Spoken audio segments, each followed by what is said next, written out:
welcome to another Wednesday night meeting.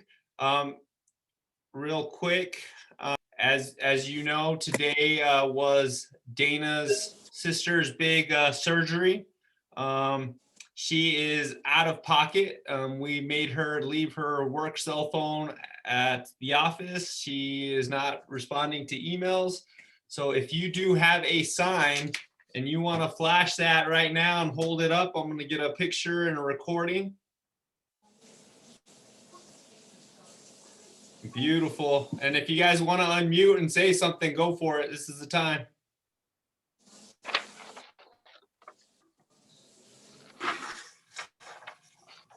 Get well soon, Michelle. Glad to hear the surgery went well. We recover, Michelle.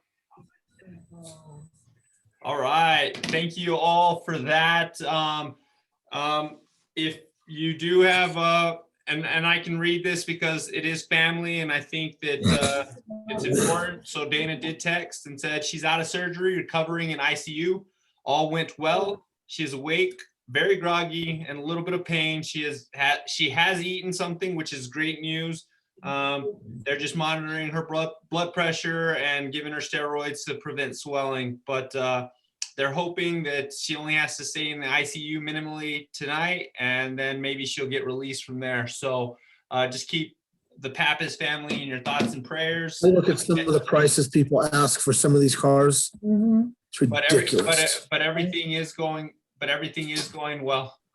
So, all right, with that, I want to introduce our presenters tonight.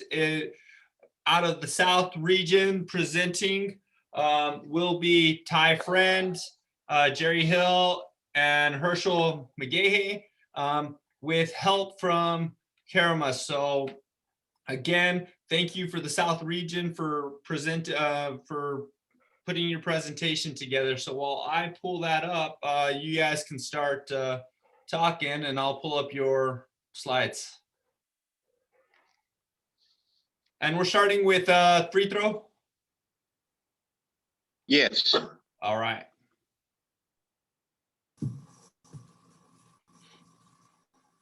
Thanks, Jerry. Okay. We'll start with free throw and the definition. A free throw is the opportunity given to a player to score 1 point by an unhindered try or a goal from within the free throw semicircle and behind the free throw line. That's Rule 420, Article 1. A free throw begins when the ball is at the disposal of the free thrower and ends when the try is successful, when it is certain that the try will not be successful, when the try touches the floor or any player, or the ball becomes dead. That is Rule 4-20, Article 2 and 3. Free throw administration, Rule 8, Section 1. When a free throw is awarded, the ball shall be placed at the disposal of the free thrower, bounced by the administrating official, and the free throw count shall begin 10 seconds. Either or both teams are subject to a violation.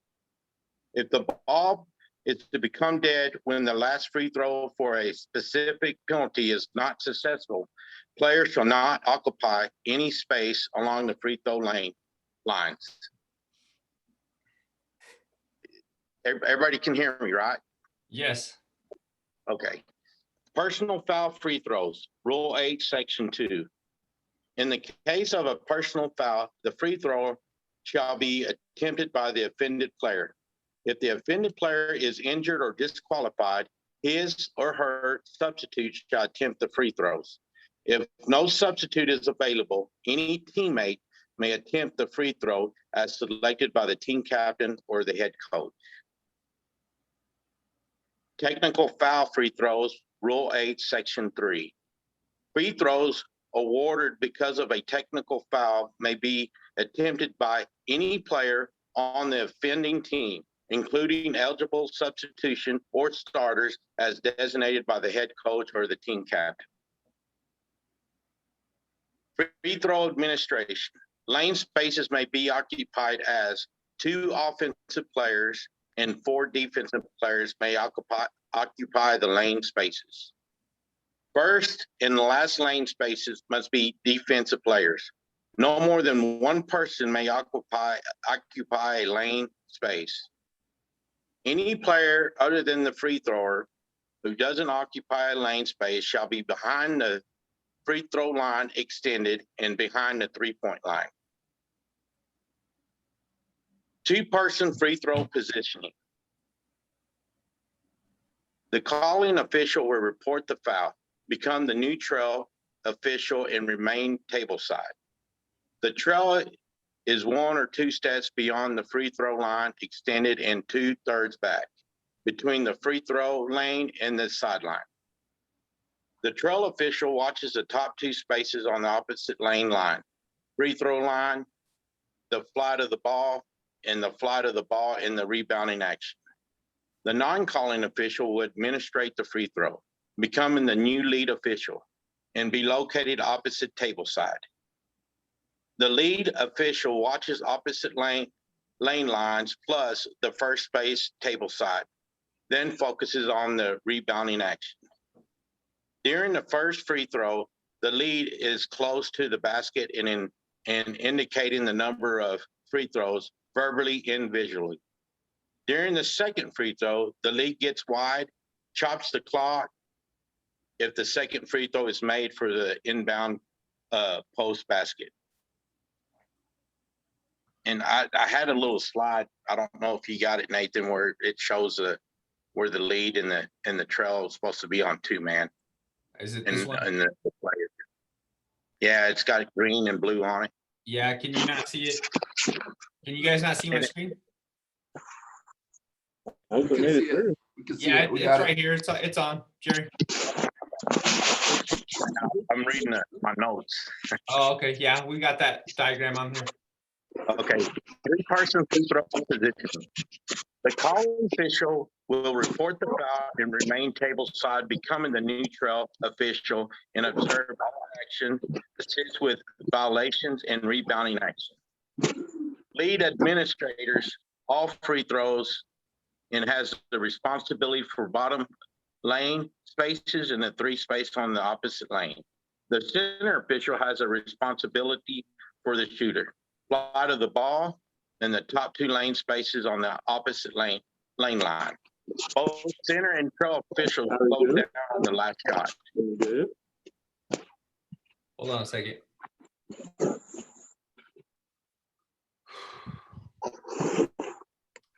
If you are unmuted, if you can mute unless you're Jerry at this time. So hold on a second.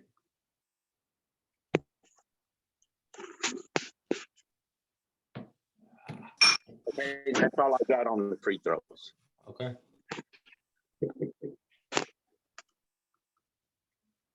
I'm missing something. Hold on a second. All I can tell you is she's probably been hurt before or something, so she's really up. All right. Sorry. Okay, now we're good. Where do I need to go? Who's up? That is it with the free throws. Okay. And you guys need, Cameron, you had thrown these images in here. They weren't videos, right? No, they were just images. Okay. Awesome. They should be videos. Oh, they are they videos. should. They Oh, should be. Okay, I can pull them up actually. Can you, I just requested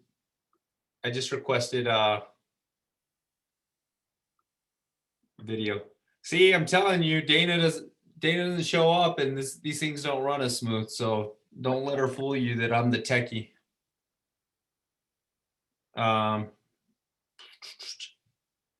You'll have to give me access. I just requested those.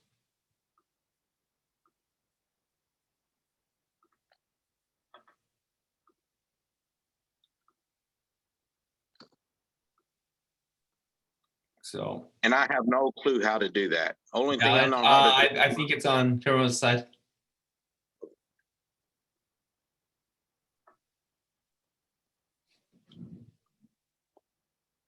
Are there any questions for Jerry or anybody in the group about free throws or situational stuff that you might need while we're trying to pull these videos up? Hey, Nate, it's Tommy for Ronnie. Check the chat. He had one question. Yeah, sure. Let me, Thanks. having trouble navigating today.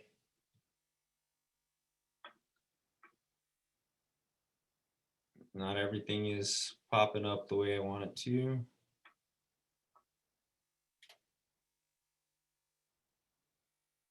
Oh, there's a lot of questions.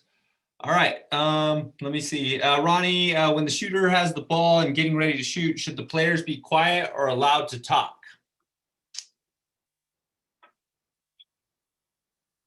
Jerry, do you want to answer that, or? The players are allowed to talk. A lot of times the players will say, hey, I got shooter, but they're not allowed to directly talk to the shooter to try to get them to miss the shot.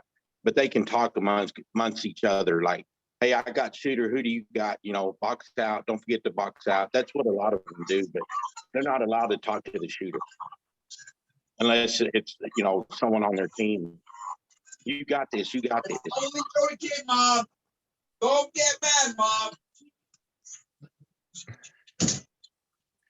All right, if you guys can keep yourself muted, unless, all right, so I do have the videos. Let me just start sharing these now.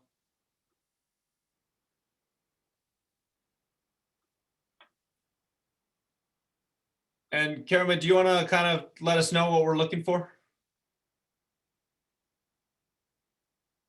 This is just video clips that I had from one of our games of administration of a free throw, like Okay. the placement of everybody.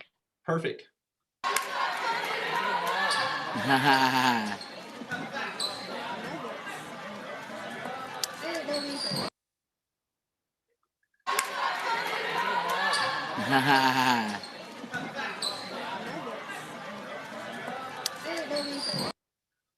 All right, anybody have anything as far as positioning or comments on anything?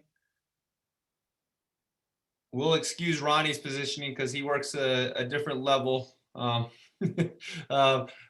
Ideally, we would like our trail to be sideline oriented at the 28-foot line. So probably just on the other side of this blue player. C seems to be in good position with where she can actually see the shooter. And she can obviously see opposite lane. And anybody from that group want to discuss? Leonard or Herschel? Why do we want the trail over to where they can watch the sideline a bit closer? Why is he out of position? Well, we want our trail official to honestly be able to see, you know, 10 players and their partners. We also need the trail official to help with any outside violations. So if these players, can you see my cursor? I'm not sure if my cursor is showing. The players that are above the 3-point arc right by Karima, you know, making sure that they don't cross the 3-point or they don't come into the 3-point arc prior to the ball hitting the rim. That's the only time. The outside players we have to wait for the outside players to come in, or they have to wait for rim in order for them to come in. So just a better field of vision for them to see 10 and 2. Nate, Oh, sorry, Shane, go ahead. You have to unmute again. Sorry. he's missing one blue player by being that far in, which is not a good deal. Right. Yeah, we want to be able to see 10 and 2 there. Anybody else have anything?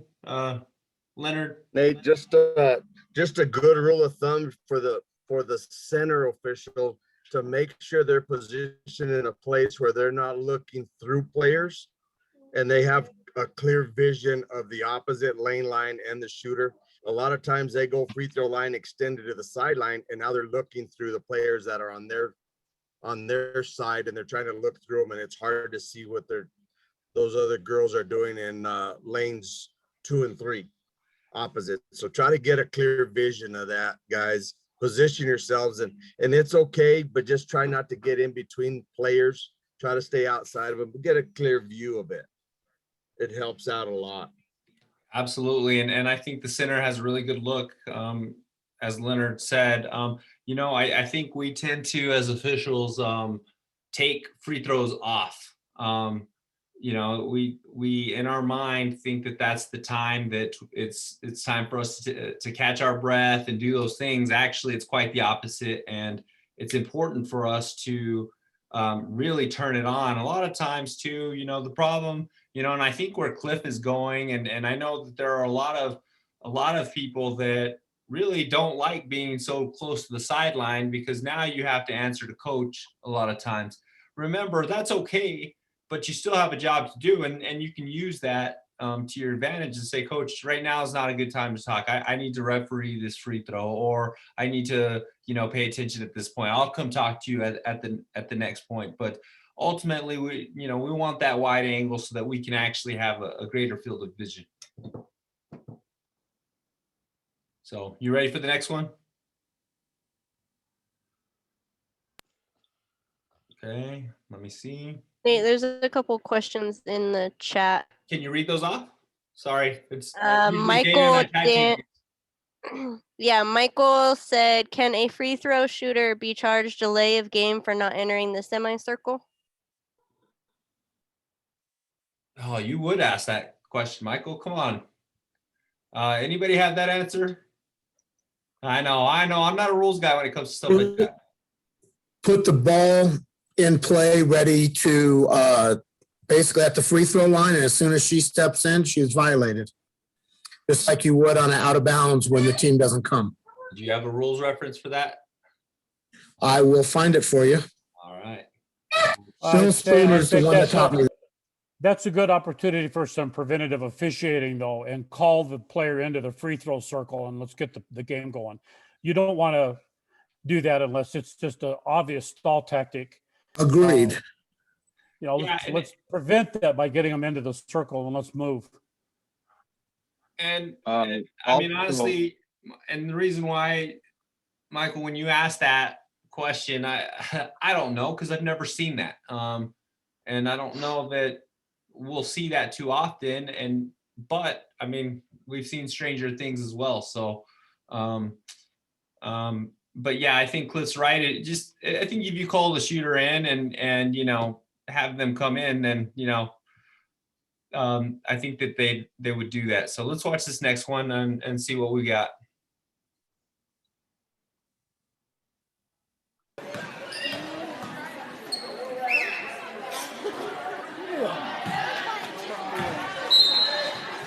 Checking.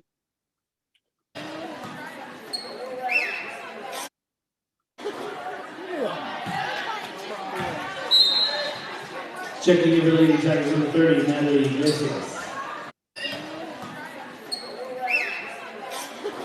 Checking in relating tags number 30, Natalie Iglesias.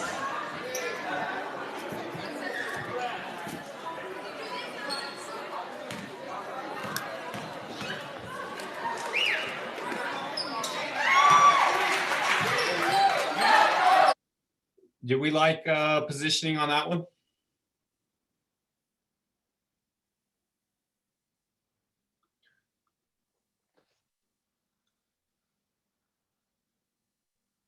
Anybody have suggestions or comments? And I can't see the chat. I've got a bunch of screens, so if somebody can help with that. Leonard, you got that? Hold on, you're muted. I haven't seen anything in the chat. The last one I saw was they asked about where do you stand when you're one official, when you're doing a one official game, when you're doing that's a what if question. I forgot to preface this meeting with no what if questions. Yeah. So if you're doing a one person game, that's a tough game to do, but I would still think you're underneath handing the ball. You still got to bring the ball in case something happens underneath. Now, My only suggestion on this play here is our lead official, either, and I believe that our mechanics manual has this official 3 to 4 feet off the inline, okay, on both free throws. So, kind of if our lead can actually get out, let me see where. Yeah, and ultimately we're okay with this as well, especially for that first shot, that it's going to be, and then on the second shot, we want to get out, off the inline and about 4 feet from that near line. So let's see. Okay, boom, we're good. I paused it. Sorry, David. I called you out and I shouldn't have. Good positioning. All right, let's see what we got next.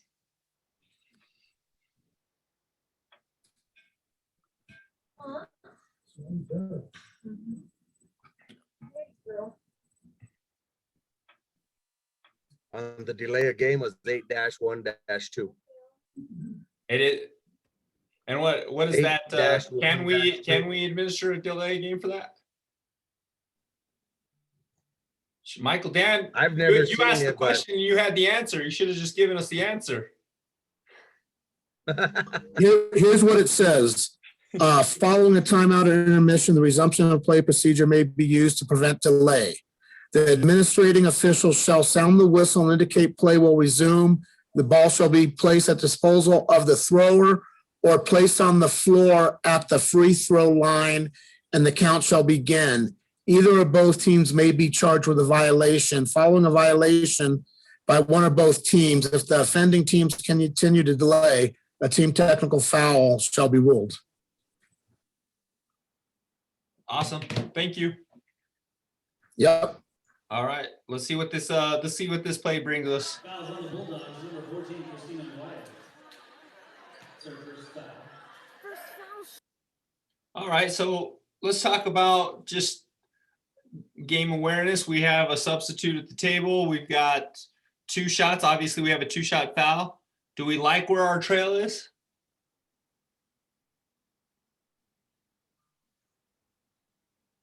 Nope.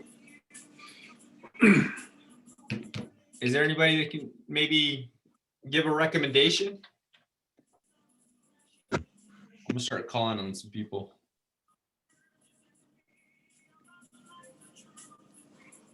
I see Kirk Myers on. Can you unmute? No, I can't unmute.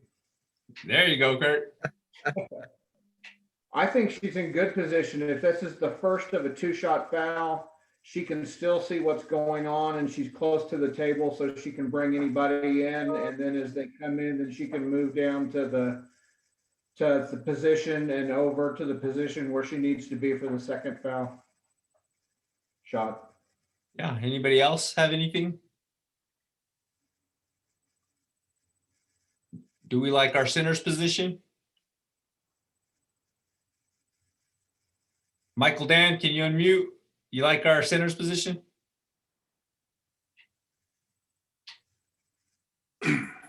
Your center's position, the guy's right in the way, but he's a little bit too high. I think so.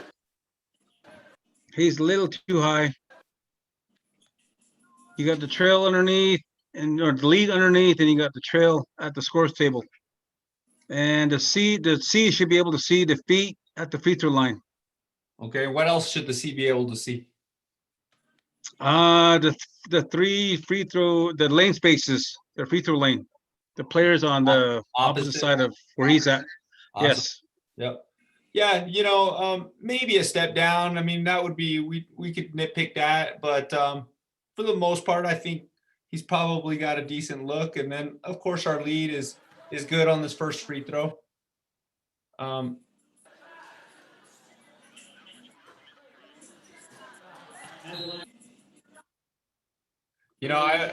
don't know if Mr. Wells is on, J.E. Wells, but speaking of free throws, his big thing, one of the very first lessons I learned as an official was to make sure that when you're passing the ball to your shooter, you make sure you give a little zip to it, right? You don't want anything soft. You don't want anything ugly.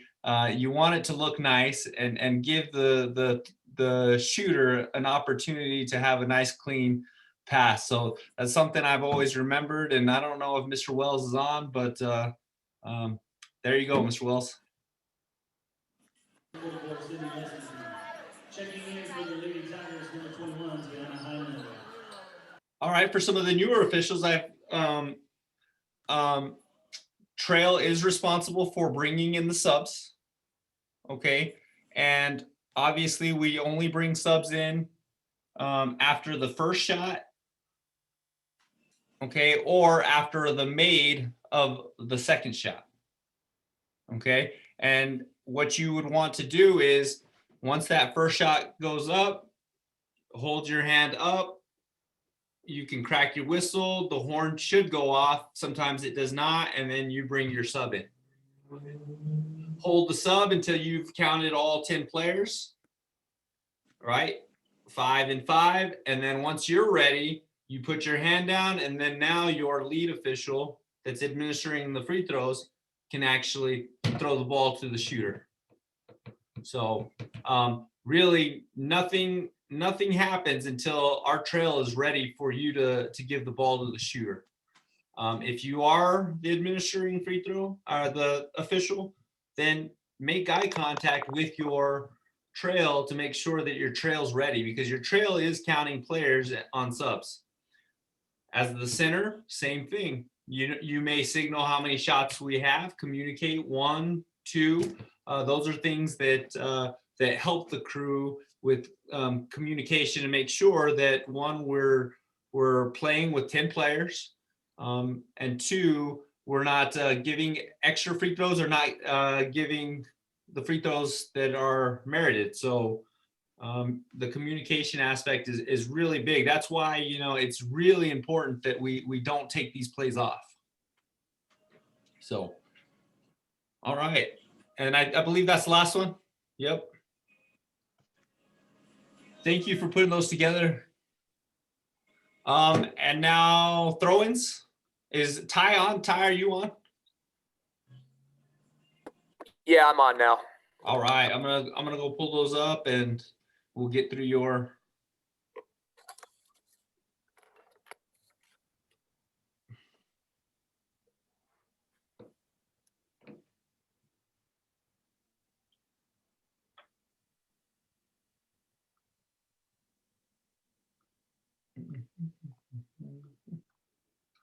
and let me move this around a little bit.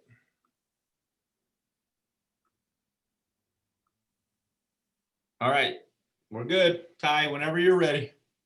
Thank you. I'm Ty Friend with the Southeast out of the Hobbs group. Myself and a couple other guys on here tonight, Jerry Hill and Leonard Velasquez, who's our commissioner. Talking tonight about the throw-ins. I know that's not the most exciting topic of basketball, but of course it does. There's a lot of stuff that we have to watch out for when 10 bodies are crashed or 9 bodies are crashing and one's on the baseline or on the sideline. So we're going to talk about throw-ins and some of the scenarios, the do's and don'ts, some of the plays that you might be able to see on the court, what you had a question about. I know a few years ago, Clovis ran a play, kind of got up the whole nation kind of a question whether it was a legal play or not. And that'll be something we'll kind of look at too, just to see what kind of plays we can deal with as the throw-in official, administering official. Can you go to the next slide, please, Nate?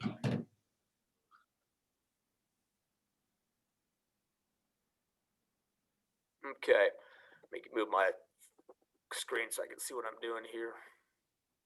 So let's talk about, first of all, where we actually put the ball in play at different areas of the court, depending on the situation.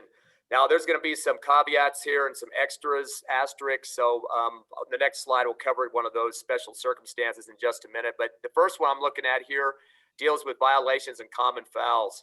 Normally, if the foul or violation happens anywhere that's past the free throw line and the 3-point area, past out those areas, you can do it closest to the spot. So if you have a foul on the near sideline, of course, you're going to make sure we point to where that ball is going to be taken out. If your partner is going to take over that spot for you for the throw in, so they know where to go. It's going to be the closest spot to where you're at. Now, once we get past the foul line down towards the baseline, there's going to be some differences on where we're going to take it out. We'll get to that one in just a minute. But closest to the spot, if not a bonus situation, we don't have a technical, those things are kind of things that'll change where it's going to be taken out. But normally it's by the closest spot. And there are some other examples we'll get to here in just a minute. Now, if we have a double foul, we got a foul on team A and foul on team B. That's when we go to point of interruption. So wherever that actual play occurred, we're going to go ahead and take that out in that area somewhere. And that's important that double foul. Those double fouls are things that cancel each other out. We're not going to be shooting free throws on those if there's only one foul on each team. It's a certain circumstance. So the point of interruption is just to make sure we're going to kind of have a reset basically in terms of where we're going to give the ball back to the team that had possession at that point in time. Different circumstances, such as a technical foul.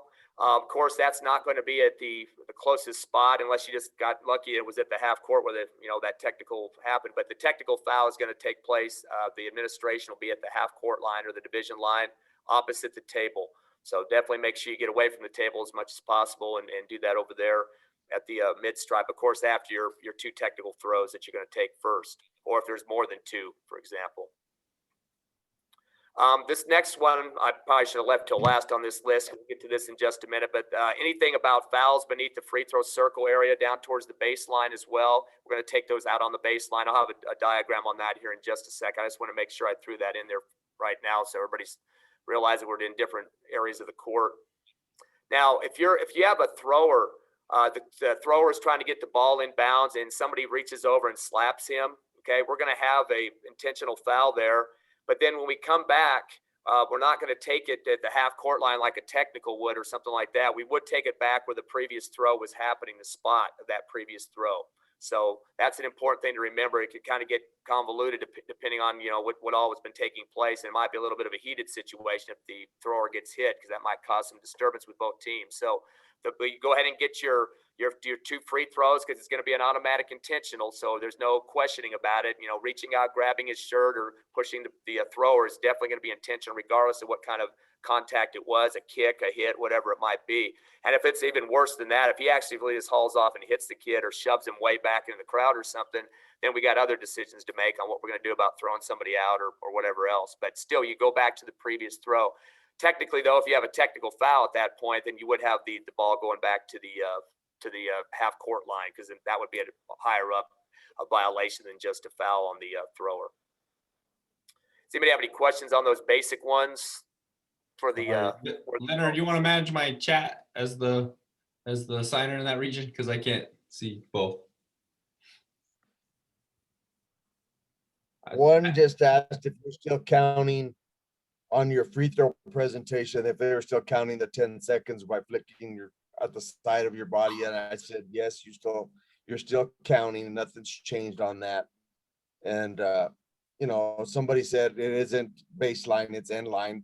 But, some people still say baseline, but yeah, the new verbiage is end line, yes. But it's still, they're really, and then Robert said that if a player falls out, all subs are allowed in when the replacement player enters. Yes, that's true. Other than that, that's all I've seen, Nate. I haven't really seen any other questions. Hey, Nate, point of interruption, is that where the ball is or where the fouls occur? If they're not at the same place?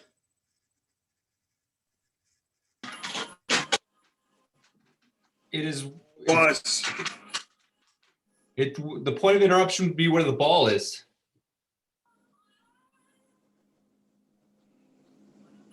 Yep, it's where the status of the ball is. Ty, would you agree or disagree? Sorry. I've seen some different. I think I've seen conflicts of that on the internet. To be honest, there was some stuff on YouTube I was watching with video, and it might have been at a different level. To be honest, it could have been NCAA on that. I believe the one I did read an article that said it was where the foul took place. That's what I read on one of them. So I was kind of conflicted on that one. So I do believe it's where the foul occurred. And not where the status of the ball is?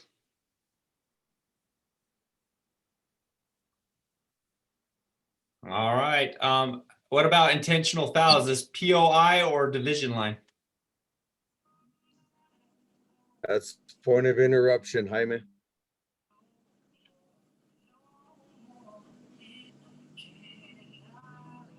And Michael Thompson says the interruption is where the foul is, and I believe him. So good job, Mike. Thank you for clarifying. Yeah, we can go to the next slide, please.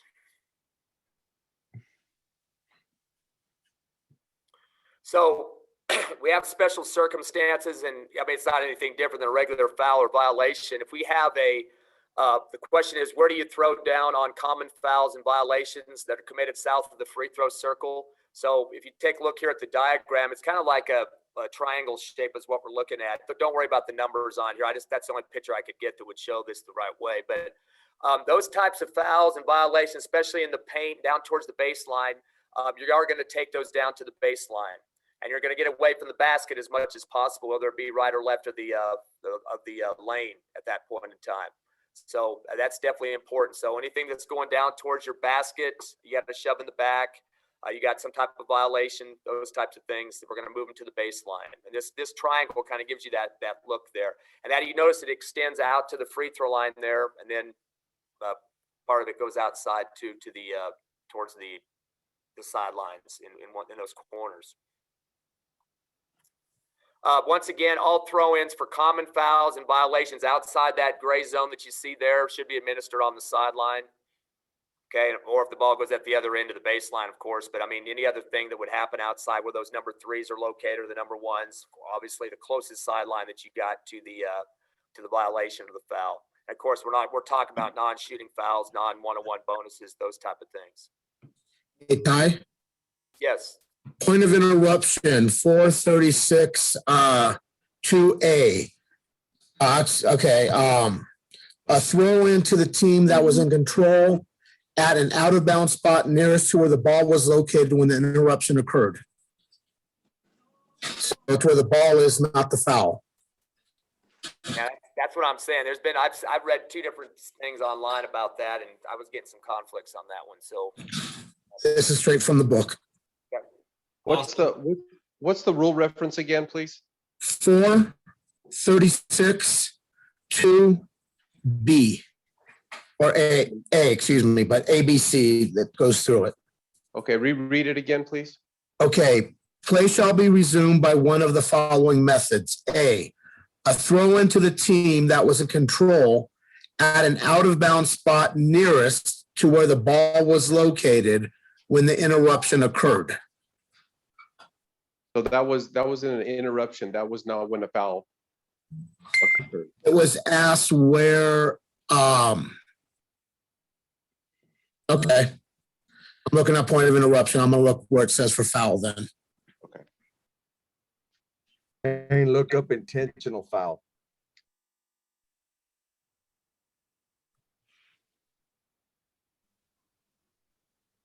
Intentional foul is where the foul occurred as well. Outside. So if you have, so what you're saying, Jess, is that if your ball is, can you guys see my cursor? Sorry. Can you see my cursor? Yes or no? Yeah. Okay, Yes. so we have, the ball is here. The intentional foul happens between 5 and 5. The throw-in is going to be here. Let me go back. Here or here. It's going to be between 5 and 5. Based off the rule that Shane just read? Well, Shane. I did point of interruption. I'm looking at fouls. Oh, okay. Unfortunately, it's not specifying when you go to foul. No. We're talking about intentional foul though, right? I'm looking at foul, and I'm looking at an intentional foul as a personal or technical foul that may or may not be premeditated. It is not based solely on the severity of the act. Intentional fouls include, but are not limited to. It does not say where to put it back in. I'm going down further to see if we have it. Okay. Well, and it doesn't. All right, go ahead and move on. We can get back to that at the end. We can go on the next slide here, please. Here's some things about what's allowed on a throw-in by the thrower themselves. I know there's been people that have questioned this in the past all over the country about whether or not you're able to dribble the basketball at your throw-in spot, and that is the case. Yes, you can. Okay, so that is allowed. Of course, you're not allowed to move down if it's a designated throw-in spot. You're not allowed to move, dribble down the sides or anything like that. But you can't dribble in your spot. There's no, and the book doesn't say specifically go ahead and do it, but it just said there is nothing to say that you can't do that. If you have the ball in your hands and you want to reach over the throw-in line, either the back line there or the sideline, you are able to do that. But at that point in time, the defender can punch the ball out of your hand, knock it out, pull it away from you or whatever. They are allowed to do that at that point because you've broken the plane. So technically you can reach over with the ball as a thrower, but it's at your own peril. I mean, it's going to be the defender's opportunity to take care of that at that opportunity. Also, you do have a little bit of a space, which we'll get to. It's a 3 feet lateral space there. Now, you can move a little bit to the sides. We're not talking, shuffling your feet across the baseline if that's where the ball happens to be, but you do have a little bit of lateral movement there. And there's really there's a little bit of a restriction on your backup ability. If there's a wall behind you, you can't go and put your back up against the wall and make physical contact there if there's any other obstruction behind you. But you do have the ability to back up from the throw-in spot as a person that wants to do that. If a coach tells him to back up or whatever, that's his prerogative to do that. And of course, the thrower can also call a timeout. He knows a 5-second violation is coming. That is allowed. Those are the basics. Some people have questions about when it comes to throw-ins by the thrower, the things that he's able to do or she. If you go on to the next one, please, Nate. Now, of course, if there's a made basket, we have a whole different issue here. Of course, the thrower can run down the baseline looking for somebody to chuck it down to. Still has the 5 seconds. One that gets everybody all up in arms, and especially fans, is how many times can you throw the ball behind the end line? You could throw it multiple times. If you have players back there, 2 or 3, and we'll see a play here in a minute that just shows that. You can keep throwing it back there. Of course, you still got the 5-second restriction. So if it takes, too many throws, ends up more than 5 seconds, then you're going to have a problem there with the violation. But yes, it can turn into a circus. Some coaches have really made it into a big, funny mess back there, but that is allowed. There is a YouTube connect there. I don't know if you'll be able to get that up or not. Nate, I hope so. If not, we'll have to skip that. But this is based on those Clovis plays a few years ago. Of course, other teams have tried it too.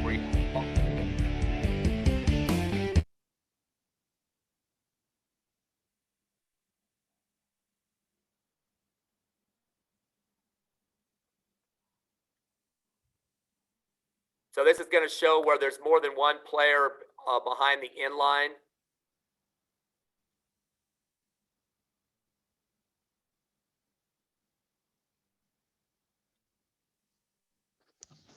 Ty, can you see that? Yeah, I can. Okay.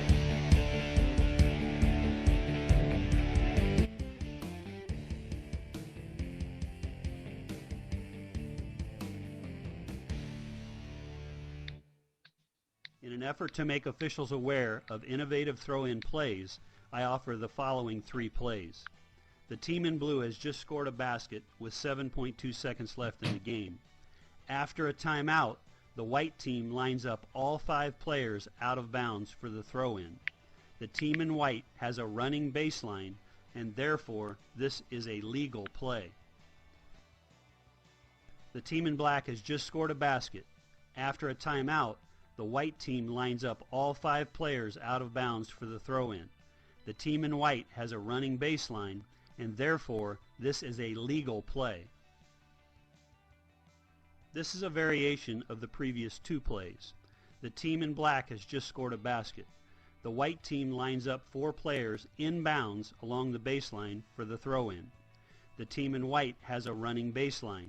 Number 23 white runs out of bounds and then back in bounds. Number 23 white establishes back in bounds by getting 1 foot in bounds on the court. Because the team in white has a running baseline after a score, this is a legal play. Was that it? Yeah, on that one, right. So again, the Clovis did run that a few years ago, and that went up for NMOA discussion evaluation, and a couple other, I think NFHS got in on that too. So those plays outside the baseline, the inline, are allowed. I should also mention too, if you have a goaltend or basket interference call at one end of the court, the team that actually did the goaltend, they still got the baseline on the inbounds. Even though it's a violation, they still have the ability to run up and down that inline. That's kind of one that that's kind of an obscure rule, but that is allowed. So just to get that, make sure that that's known as well.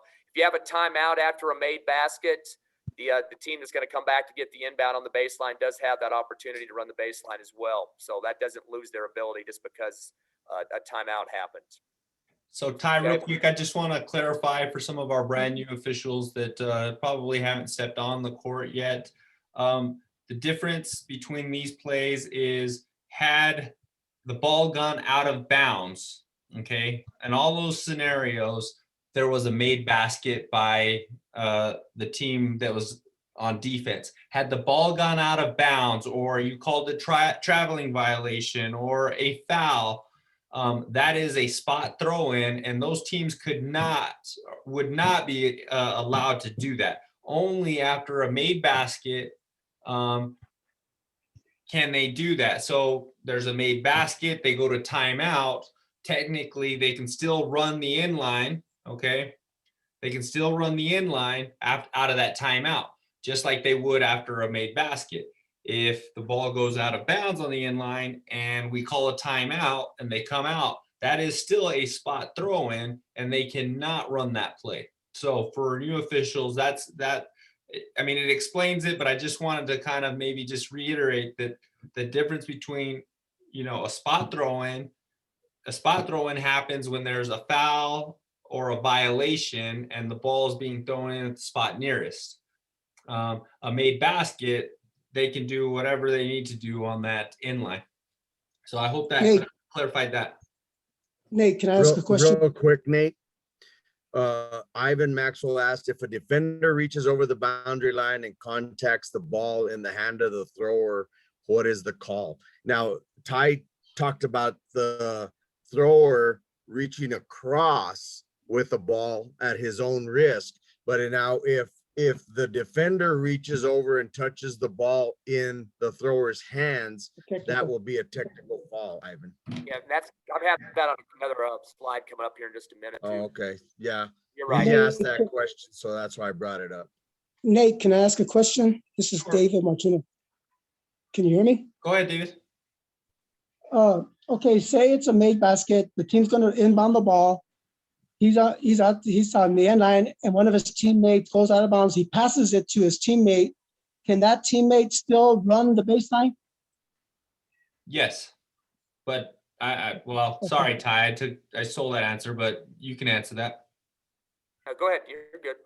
Yeah, I mean, you can. It would be the same situation. So yeah, you can. I'm bringing it in. I pass it to my teammate, who's 15 feet away from me, and now he can still run the baseline. Yes, that baseline is still. I'm going to use a non-word, runnable. Okay. And you can also do the yo-yo passing game too, back and forth across that line. Hey, I have a question. Sorry. Go ahead. Hey, this is a question. So that last video, the player was inbounds and he went out of bounds and came back inbounds. Is that legal? According to that video and the rules reference that he gave, yes. Because the only time a player, okay, so this is a play here, because yes, it's after a made basket, and yes, a player may go out of bounds. For what reason? Does that question make sense to everyone? Yep. Because he's going to go out of bounds, and now his fellow teammate who's out of bounds is going to pass him the ball. So he's going out of bounds. So that's legal, correct? Correct. As long as it's made after a made basket, it is correct. Correct. So why is a player, even after a made basket, allowed to leave the playing court? To me, in that instance, in that video, he gained an advantage. He or she would gain an advantage is what they did, and then return onto the court to receive a pass. At any other time during the game, are you going to allow that? No, you cannot intentionally run out of bounds any other time during the game. Just a food for thought on that one. And yes, it's a made basket, but I think we need to look into that because that player left the playing court. And again, now, in my opinion, gain an advantage to be able to receive that pass. It is probably a casebook play. But to my knowledge, the only time anybody can leave the playing court willingly is after a made basket to get a pass from whomever's out of bounds across two out of bounds. All right. Nate, can I ask another question? If it's a what if, no, but yeah, you can. Okay. Rule 923, it's a throw-in. It's one that I don't know if anybody would ever call it, but I mean, say you're inbounding the ball. Now, I don't know if this pertains only to the sideline or if it pertains to the end line, but it's saying that if I'm inbounding the ball to my teammate, he can be, and if he's in the playing area, he cannot catch the ball outside the playing out of bound area. That's a violation according to this rule, but I don't know if that's ever, I don't know if we ever call it. 923, rule 923. Wouldn't that be a designated spot throw-in? That's a designated. Yeah, I was yeah, gonna say- yeah, designated spot throwing, yeah. That would be the So it is, violation. Yeah. it is a violation if they're in, I mean, they're in the playing field and they reach outside the plane to the out of bounds area and catch it, but they're still inbound. They're not standing out of bounds. Their body is, I mean, they're just catching it over the plane. David, that's Of a what if question. Well, it's on the rule book 923. I know. So- I'm kidding because what if question? Okay. What if Okay, questions sorry. Go to what the if questions Facebook. extend our meeting longer than they need to be? Okay, sorry. Okay. It's Sorry. okay. It's all right. Okay. But we'll get to that towards the end. All right, Ty, you Okay. ready? Yeah, next slide. Please. Okay, these are things that a thrower cannot do. You can't leave the designated throw-in spot after a foul or violation when it's a designated throw-in spot. You got to stay in your area, which is technically a 3 feet wide space in terms of laterally. And like I mentioned before, there's an ability to back up if need be. You cannot hand the ball inbounds to a teammate. Now, flick the ball is different than a hand. If you can show this little video clip here, it's pretty short. Show an example of what we're talking. This is an NBA couple players here, by the way. So Let me get on that again. sorry about that, Nate. No worries, no worries. I think I click it there. Okay. Let me show you how to create an amazing ad using stock footage. Go to artgrid.io. Look at. Okay. New share.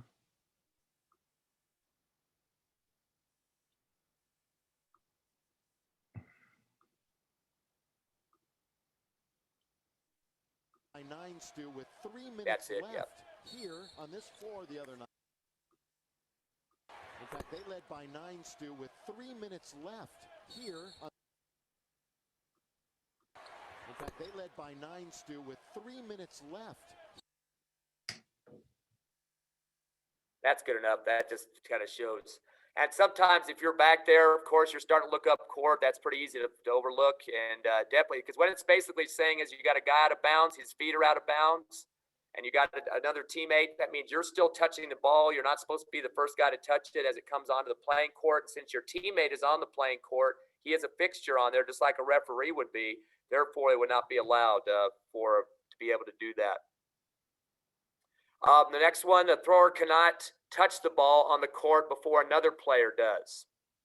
Okay, you can't throw it to yourself and go over and get it and go up the court off a dribble. I have an example there too on a YouTube. Okay. Yeah, let me get that. Sorry. If you're run out of time, Nate, you can skip these YouTubes if you need to. These are Yeah, short. we probably just respect for everyone's time. Can you go back to that slide so I can? Oh yeah, sorry. That one? Can you expand that just a bit? Yep, no problem. Can't even read my own typing here. Okay, there we go. You cannot score a basket directly from an inbound throw. You've seen that happen before. Once in a while, a kid will throw it from the sideline and goes in the hole. That can't be counted. If the ball gets lodged between the rim and the backboard, that's not a jump ball. That is a violation of a throw-in and losing possession that goes back to the other team. So normally when that happens on a shot inside the court, we go ahead and get the jump ball, or alternate possession. But in this case, it is a violation. Once the player gets the handoff from the official or the bounce pass to the player, they can't be subbed out unless it's some very big deal, like kid's sick, got hurt or something. That's the only time he can be subbed out, because he's at the disposal, is what we call that in the rule book. And you cannot pass to a teammate out of bounds on a designated throw-in. So that after a made basket, you can do that. When it's a designated throw-in, you cannot throw it down the sideline or the baseline legally. We can move on from the next slide. Now, if you're the defender, this big guy in orange here, if you're the defender of a throw-in, you cannot reach across the boundary plane. Now, we'll get the punishments for that here in just a minute. So you can't reach across the plane trying to put your hand over the top of the ball or in the face of the thrower or something like that. Can't knock the ball to the thrower's hands behind the line or foul the thrower. Okay, and most of us knew that pretty easily, but let's look at some of the penalties that come up with those three infractions that take place. Next slide. Hey, Ty, real quick, I'm going to make a funny, that's like the Hobbs press right there. Yeah. And for those of you that don't know, Ty is the Hobbs play-by-play. So he's probably the best in the business when it comes to play-by-plays in the state. So. Thank you. All those Roswell fans, I think they know better last night. Hobbs got beat pretty bad by Roswell. Next slide. Here's the penalties for those what we just talked about. If a player goes across the plane first time, he's going to get a warning, and that also counts as a team warning. So if any other players do it, they're going to pay the price on the second one, which is a technical foul. So that means you try to slap across there and reach across, whatever. You get the first warning. The team gets an automatic warning also at that point. And then we start racking up the technical fouls after that.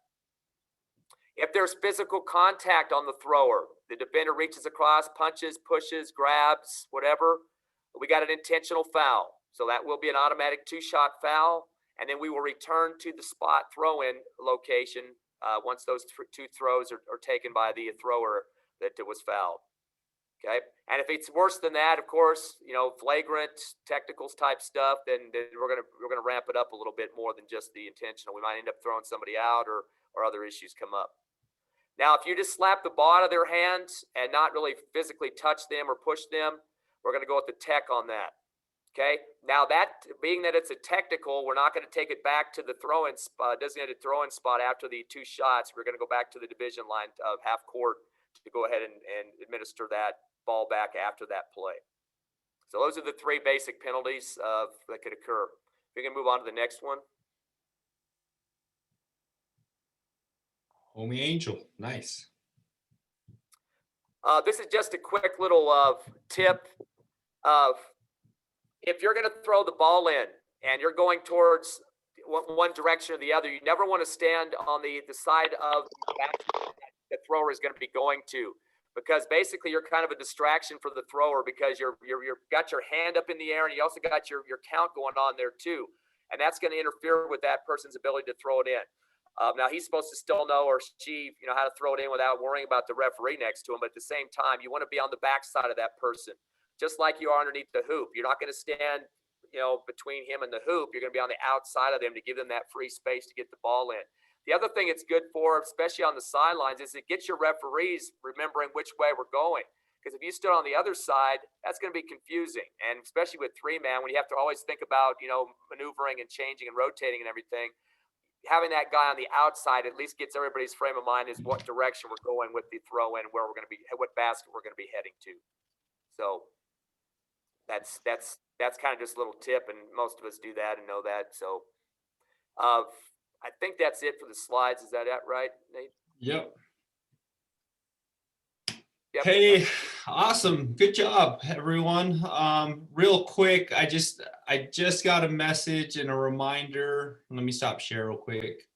And then you guys will open it up for any questions. But it's very important, very, very important that if you do not feel well, you need to call your assigner and let them know to replace you on a game. If you do not feel well, if you have been in contact with somebody that has COVID, or you know of somebody that's been in COVID that tested with either within your household or at work, and you are around that person, call your assigner and have them replace you. Do not go work that game that night or whatever day it is until you are certain. So just keep that in mind.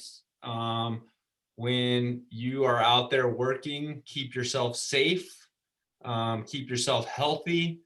But most importantly, like if you just don't feel good, don't do it. It's not worth it. The 1 game, 2 games that you're going to miss could cost not only your partners, but teams and schools games. So just take care of yourself. Most importantly, take care of yourself, stay healthy. But that is the message that I needed to pass along. With that, any questions for our South friends that presented tonight? Biggest thing.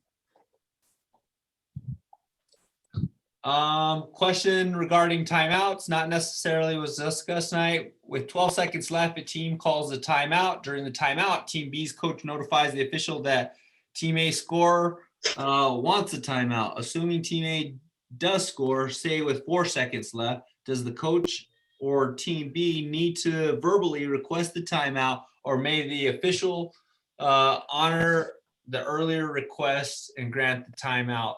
By rule, you do need to have a verbal or a signal to grant that timeout.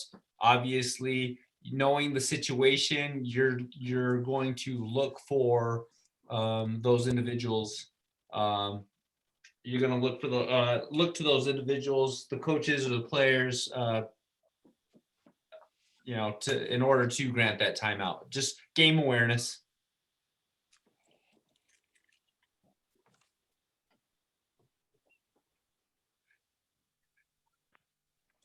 The question about running Dave's screen setting up.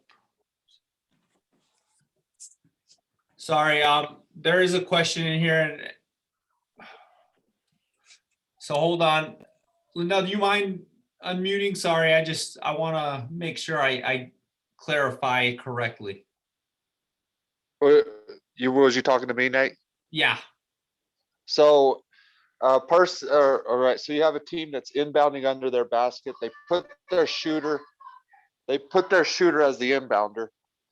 They inbound it to the corner, and then they run him off of a double screen on the opposite block, off the opposite block. The player runs baseline to get through the screen, and then sets up at the opposite wing for the reversal. For the 3-point shot off the reversal. Yeah. So that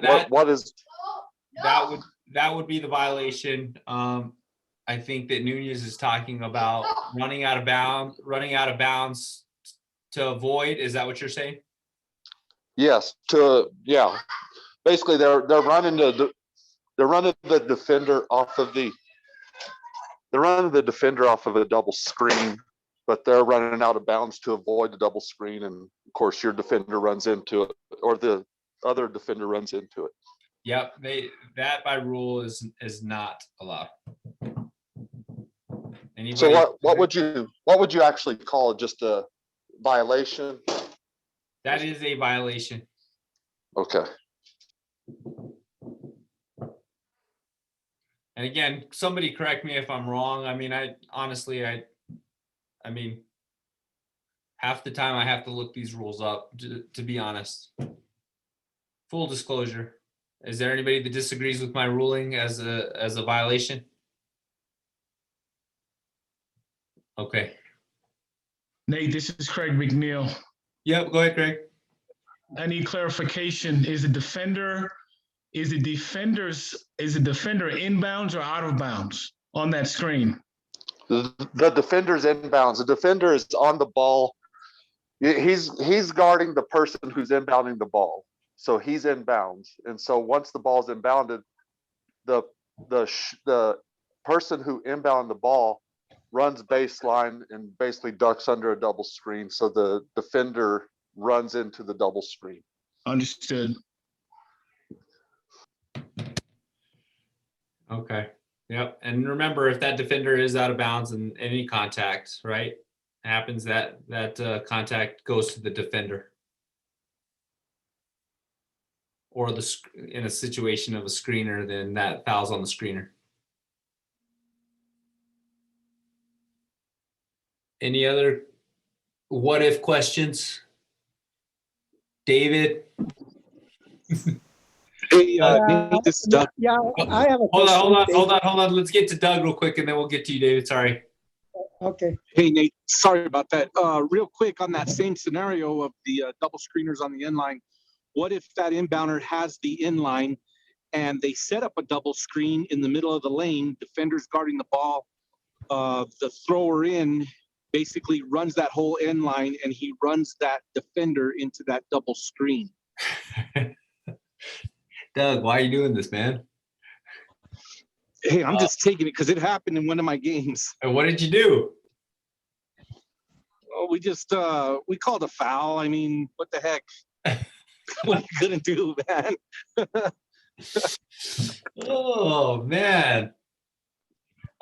Full disclosure, just go with the flow. Do what's right at the moment, and then read the book after. Nate. Yeah, exactly. All right, what's up, Nate? Nate. Yeah. Go ahead. Okay, what's the amount of time? Because I know it's supposed to be a technical if the inbounder doesn't come onto the court right away.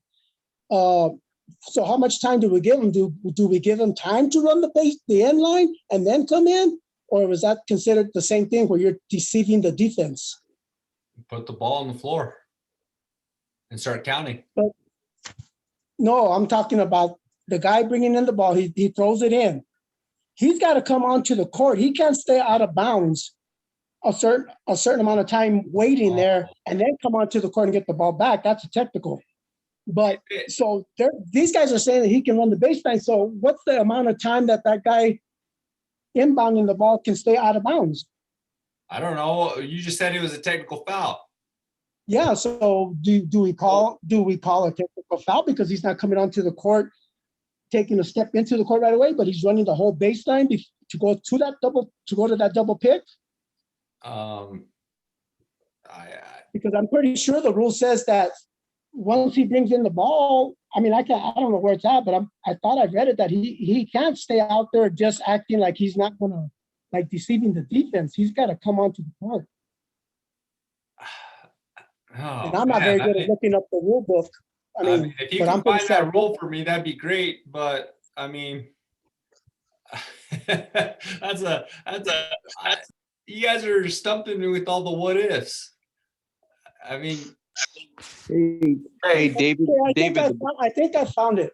David, found it. A player. It's 10-4-2. A player completing the throw in, but then waiting to step in bounds in 3A A2 steps receives the pass. A technical foul shall be ruled when a player purposely and or deceitfully delays his or her returning to the court after illegally bringing in the ball. There you go. You answered your own question. Yeah, but so do we? So are we? Is it okay for us to call it technical? I mean, David, if we're looking for things like that, to call technical fouls, then well, we're I'm not not paying looking attention. for it. I just want to know the rules and stuff like that, so that I just want to be a better. I just want to be a better official. I just want to know if I'm okay with what I'm reading. Hey, David, an old saying, don't trouble trouble till trouble troubles you. Okay.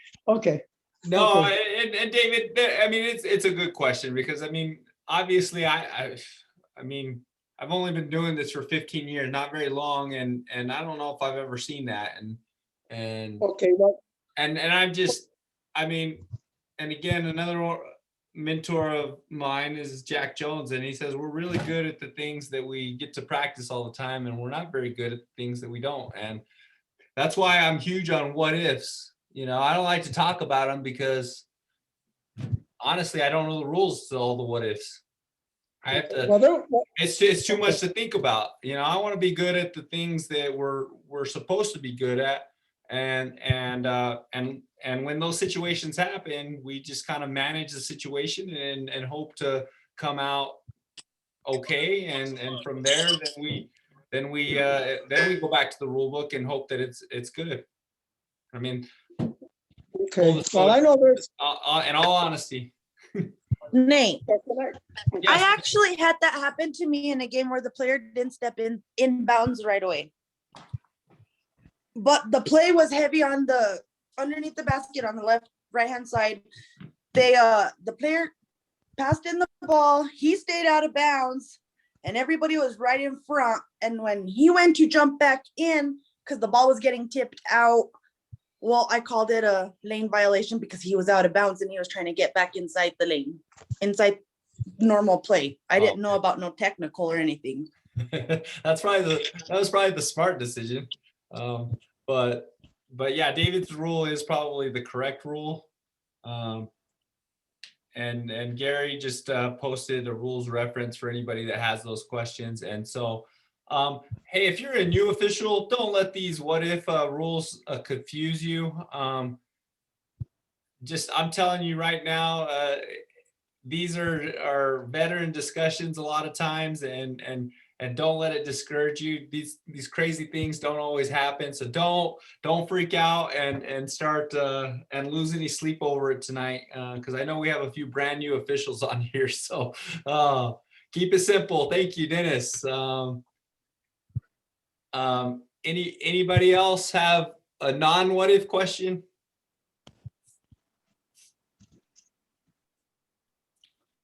This is Crawford, Nate. What if it rains tomorrow? What am I supposed to wear to work? Sorry, I couldn't resist. I know. But hey, and those are good discussions. Ultimately, you know, and David, great discussion points, great questions. I will, you know, and this, I'm gonna get on my soapbox, and only because I truly care about our newer officials. When we bring up some of these questions, it confuses a lot of people, and including veterans. I'm confused thinking about the different situations. You know, save those discussions for smaller groups, and that will help some of our newer officials not get so lost in everything we're going. But I do want to say that the South region, thank you for stepping up and putting this together. I know that you all put a lot of work into it, and so I want to thank you for that. If you guys have a chance, Dana obviously does not have a phone. We made her turn it off. You know, but shoot her an email. She also has that off, but shoot her an email. She'll get them back on Monday. We really wanted her to spend time with her family and not work. And I think it's the first time in 24 years. So if you have a chance, reach out to her and let her know that you guys are thinking about her. She'd appreciate that. So with that, you guys all have a good evening.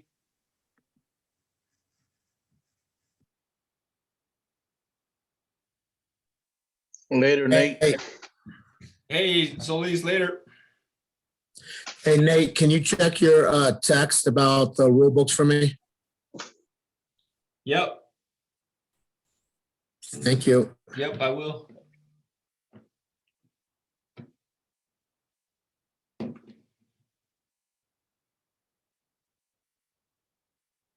You text me, Shane, or email?